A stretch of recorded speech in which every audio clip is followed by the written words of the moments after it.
Rimuru had just finished the meeting and asked Veldora and his cohort to remain. So, Veldora, Rimuru began, I want you guys to double-check. No, triple-check the entire system again before the final day. Veldora and Ramiris weren't his subordinates, so Rimuru couldn't issue them direct orders. You worry too much, Rimuru. But rest assured, we're going to go over all the systems, Ramiris said as she fluttered about. Indeed. Either way, I don't believe we're no choice but to trust his compatriots. But the next words from Veldora almost made him begin to doubt.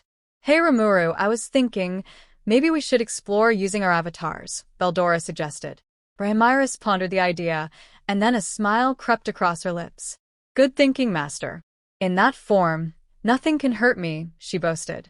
Rimuru was puzzled. For Ramiris, that would be considered an upgrade, but for Veldora, a downgrade, since he would become weaker. Wouldn't that become problematic if we encounter a strong enemy? Rimuru asked. Stronger than us? As Ramiris said, you worry too much, Rimuru. Veldora replied. These guys and their.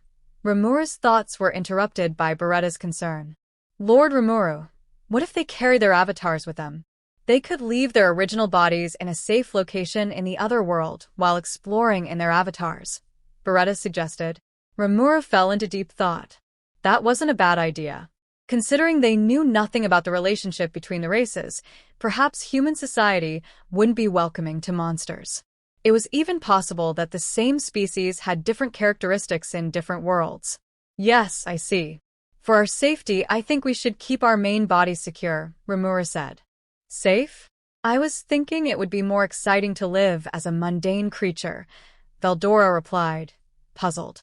Sure, being one of the strongest all your life was probably boring for you, Rimuru thought. I should make more cores for the other executives. Do you have anywhere specific you'd like to visit? Rimuru asked. I'm going to find skeletons of my kind and rule over them as king. Of course, I'll be in my avatar. I am a true dragon in nature. Quaha, Veldora declared. Rimuru hadn't expected Veldora to take on any leadership roles beyond being the labyrinth's guardian. I'm going to search for spirits and collect data on that world, Ramiris said. I'll follow Lady Ramiris, Beretta chimed in. And I'll follow Lord Veldora, my master, Cherries added. Their attendants should at least watch over them to some extent, Rimuru thought. All right, just don't disrupt the local species too much. More rules will be issued later. I'm going to see someone, Rimuru concluded, and the meeting was adjourned. Rimuru teleported to his office and began a conversation with someone or something. Hey Seal, what provisions do you think we'll need? Rimuru asked. Sustenance for the group, precious metals in the form of tools, ingots, and weapons to simplify trade in the other world, Seal answered. Once we arrive, I can scan the blue planet and inform you of everything present. No, that won't work. How can you explore what you already know? Rimuru refuted. His first stop was Kurobe's workshop. Rimuru decided to teleport to avoid causing a disturbance, but it still startled Kurobe. Boss, you startled me, Kurobe said, collecting himself. Yeah, sorry about that, Rimuru replied. No worries, boss. How can I help you? Kurobe asked. Kurobe had attended the earlier meeting as Benimaru's subordinate, chief of weapon design and development alongside Kaijin. Oh, I was thinking of gathering some precious ingots, tools, or weapons that we could exchange in the other world for their currency, Rimuru said. I can spare some legendary weapons and armor, but all the good class items already have owners, Kurobe replied. No need to worry about mythical equipment. Legendary should be enough. And if not, you and Kaijin will probably pick up insights on how they craft things over there, Rimuru said. Yes, I'd love to see their forging techniques and compare them to ours. I also have excess crimson steel ingots we could use, Kurobe offered. Rimuru and Kurobe spent time sorting and selecting suitable goods for the journey.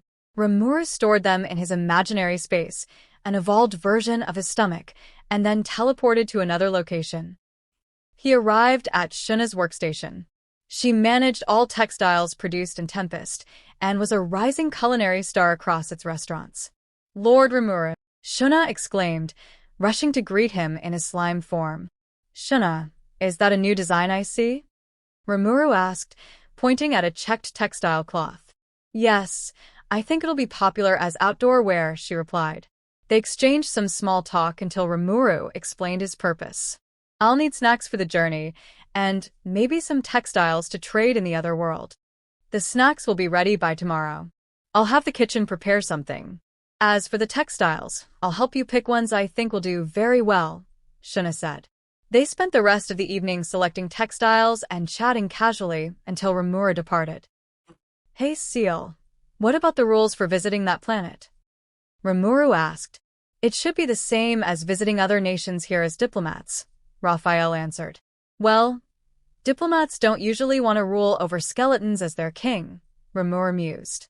Still, he understood Seal's intent. The rules should be simple and easy to follow. Rimuru went to the research floor to start creating avatar cores for the group, a process that lasted a full day. He made sure to gather the remaining provisions, like snacks, while preparing for the trip.